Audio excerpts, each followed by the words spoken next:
Kompetisi bahasa pekerja pers di Maluku masih butuh peningkatan.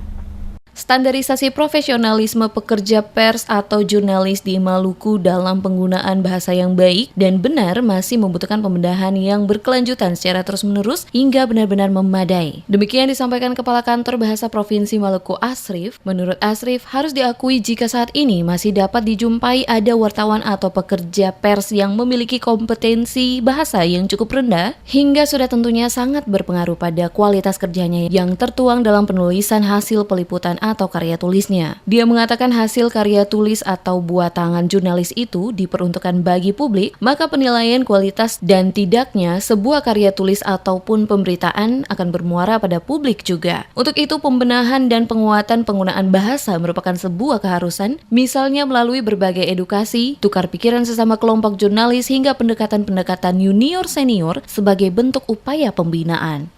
Kita terus-menerus tingkatkan kompetensi kita.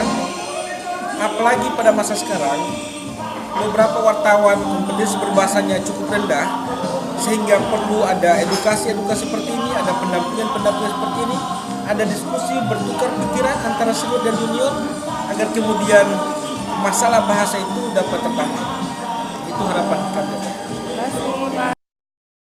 Asrif menjelaskan lebih jauh, saat ini publik bukan hanya sekedar menginginkan penyampaian kabar atau berita yang update semata, tetapi juga akurasi bahasa yang tepat dari sebuah pemberitaan agar lebih mudah dicerna dan dipahami oleh mereka. Dia menambahkan, jika pekerja pers telah mampu menggunakan bahasa yang benar, maka kualitas kerjanya pun sudah dipastikan mengalami peningkatan pula. Dan ini kian mendorong pekerja pers menuju profesionalisme kerja seperti yang diharapkan masyarakat dan kalangan lainnya di Maluku.